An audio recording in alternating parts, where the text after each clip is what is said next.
Oke, halo semuanya. Masih lanjut ya kita untuk bahas yang soal SNMPTN kita.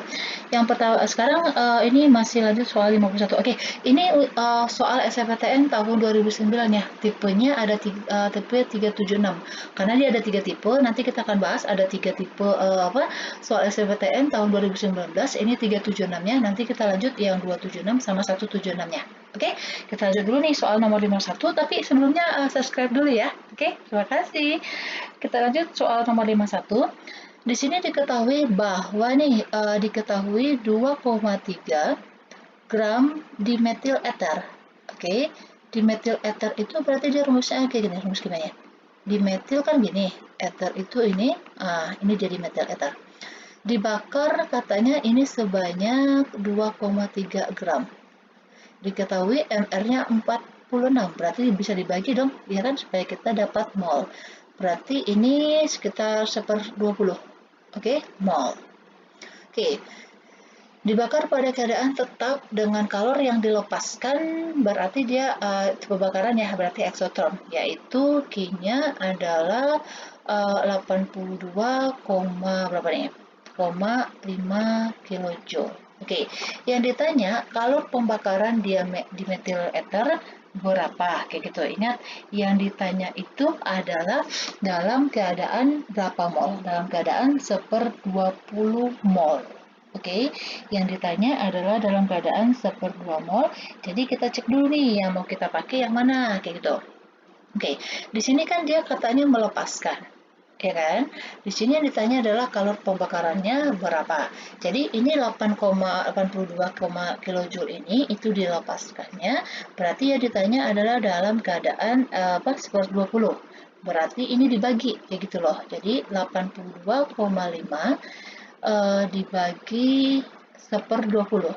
Oke, ini berarti sama aja dengan ini dong, ya kan? 82,5 dikali 20/1. Oke, ini sama dengan 1650 kilojoule per mol. Oke, jadi ini adalah kalor dari pembakaran yang ini.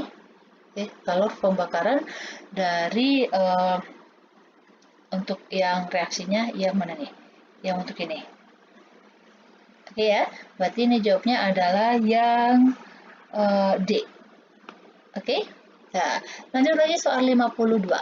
Oke, kalau soal nomor 52, ini yang diminta apa nih? Ini order reaksi, berarti ini apa materinya? Oke, pintar, ini adalah laju reaksi. Oke, tapi sebelumnya perhatikan ya, teman-teman harus perhatikan data yang diketahui di sini. Oke, jadi nanti itu kemungkinan soalnya diketahui di sini adalah laju reaksinya atau yang diketahui adalah waktu. Ingat, laju reaksi itu berbanding terbalik dengan waktu. Jadi V itu sama dengan 1/T-nya. Oke, terus nih yang ditanya adalah order terhadap X. Oke, lihat ya. Kalau kita mau cari order X berapa, berarti kita harus lihat percobaan Y yang konsentrasinya itu sama. Gitu ya. Berarti kita lihat nih, yang sama berarti ada banyak ya. Oke, ini aja deh kita sama semuanya ya. Kita pakai yang 1, 2 aja. Oke, percobaan 1 dan 2. Oke ya, berarti kita buat perbandingannya dengan menggunakan persamaan laju ya. Persamaan laju gimana? Ini persamaan laju sama dengan V K konstantanya dikali ini kan dia senyawanya adalah X sama Y. Berarti X, oke, ordernya kita misalkan A, berarti ini Y, ordernya kita buat B. Oke, berarti ini kita perbandingan antara 1 dengan 2 ya. Ingat ini tadi P sama dengan 1/T. Oke, berarti ini dia, V1 sama dengan K dikali konsentrasi X, ordernya A pada persamaan 1, dikali konsentrasi Y pada persamaan 1, percobaan 1 ya. Ini dibandingkan dengan yang persamaan kedua, percobaan kedua, ini konsentrasinya pada percobaan kedua ya. Oke, ini Y-nya percobaan yang kedua juga. Oke, ini kan V-nya nggak ada diketahui, berarti T-nya. Berarti kan ini jadi nih 1 per berapa nih? 152, ya kan? Ini berarti per 1 per berapa nih? 75, ya kan? Kalau ini dibalikin berarti kan hasilnya jadi gini. 75/152. Oke, kayaknya kita coret karena kita belum hitung. Masukin nilainya. X-nya di sini adalah 0,4. Karena ini sama-sama ordennya A-nya, kita gabungin aja ya. Ini 0,8. Ini pangkatnya pangkat A ordennya. Sedangkan yang Y-nya tadi 0,01. 0,01 per 0,01 ordennya adalah B. Ini sama, ini coret, ini kita sederhanain. Berarti berapa ya? Sama ini jadikan dibagi 4 berarti 0,1 per 0,2 berarti setengah ya. Oke, 1 per 2 pangkat A. Oke. Sedangkan kalau misalnya 75 sama 125-nya ini kita sederhanakan jadi berapa? Bisa 1/2 juga ya. Oke, ini 1 per 2 sama-sama dibagi 75. Oke, berarti A-nya berapa? Supaya dia pangkatnya itu setengah pangkat berapa? Supaya dapat setengah juga. Berarti A-nya sama dengan 1. Oke, berarti di sini orde terhadap X adalah 1. Jadi jawabnya adalah yang C. Oke, jadi sekali lagi teman-teman perhatikan ini yang diketahui apa? Apakah dia waktu atau laju? Oke, bisa ya? Next lagi soal yang nomor 53. Oke, kayaknya ini hitungan semua ya. Pemanasan natrium bikarbonat. Bikarbonat itu yang ini ya. Akan menghasilkan CO2 reaksinya ini.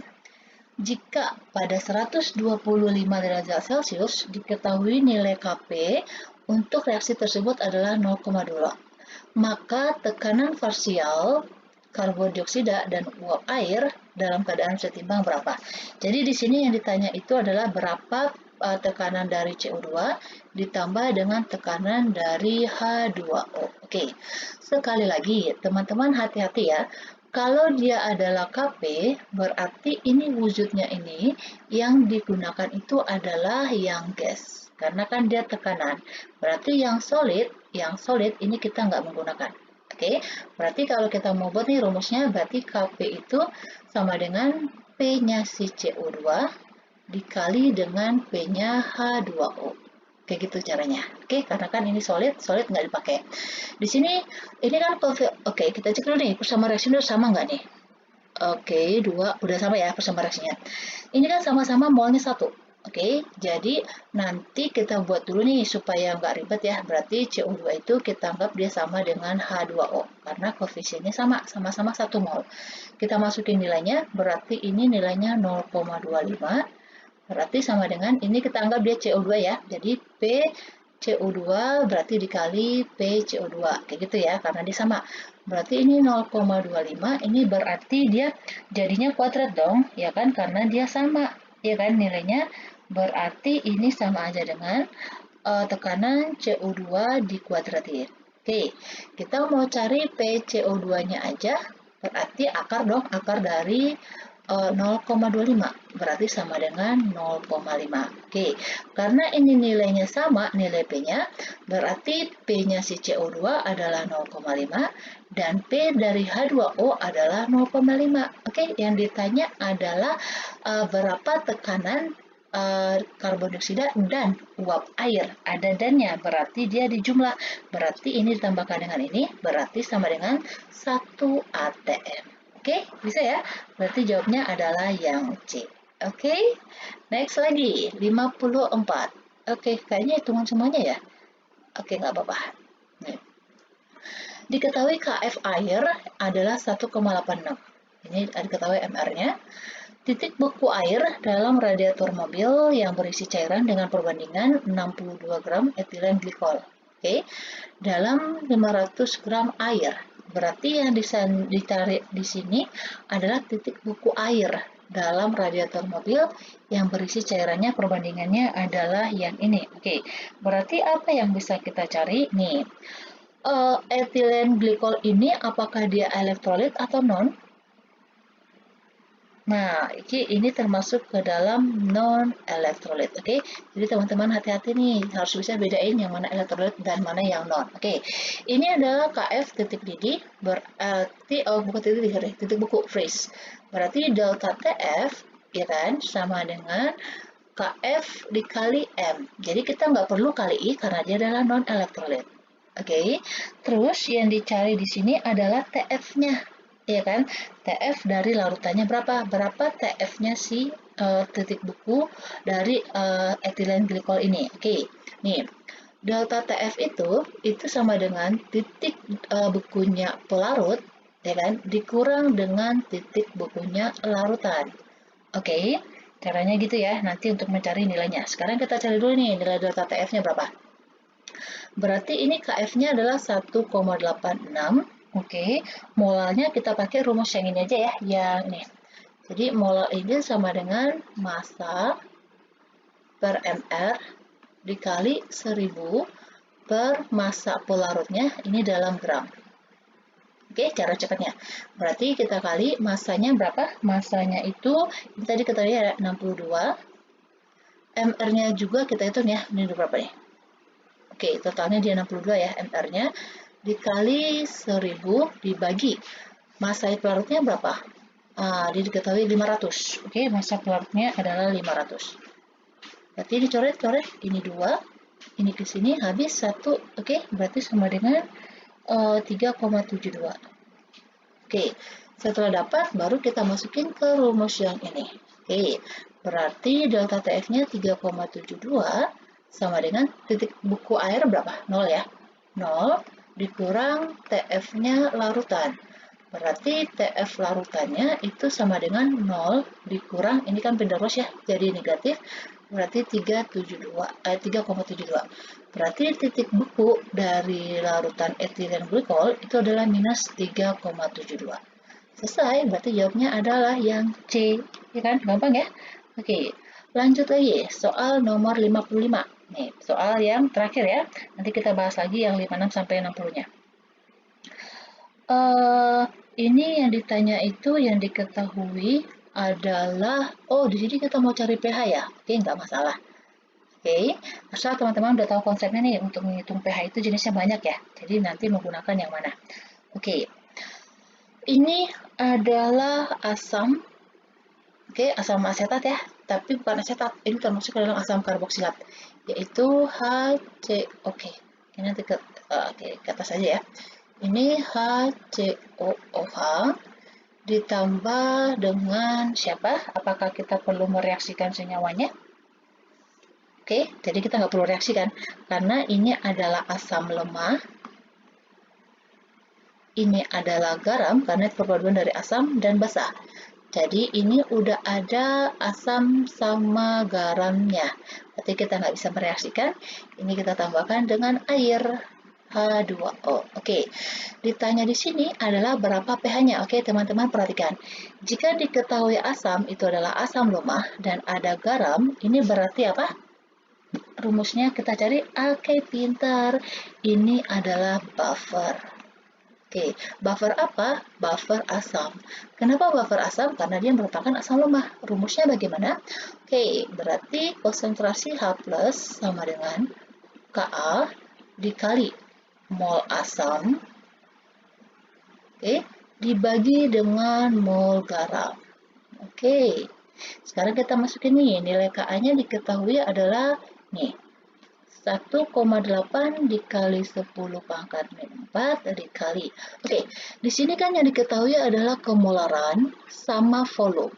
Oke, kalau misalnya kita bagi ini jadi 100 ml dibagi 1000 jadi 0,1 ya. Berarti nanti pakainya angkanya koma-koma. Kita jadikan dia milimol aja. Jadi nggak hitung molnya.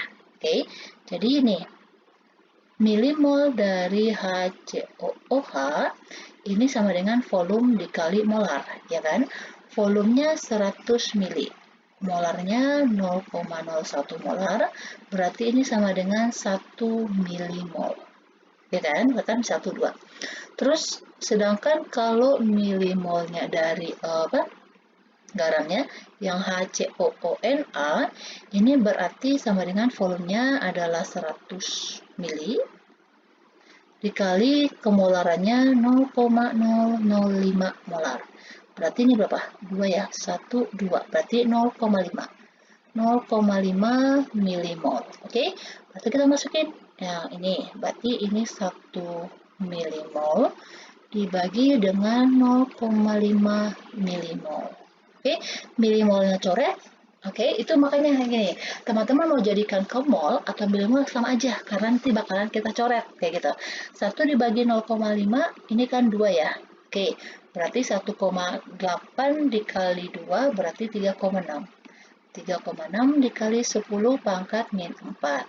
Oke, itu H plusnya. Berarti kita cari pH, berarti sama dengan min log konsentrasi H plus, ya kan? Berarti masukin nilai H plusnya, berarti min log dikali 3,6 dikali 10 pangkat min 4. Oke, ini minusnya ketemu minus jadinya positif, berarti ini 4. Min ketemu dengan ini berarti min log 3,6. Oke, berarti jawabannya yang nomor 55 itu adalah yang D. Oke, gampang kan? Bisa ya? Oke, ternyata hitungannya nggak terlalu susah ya.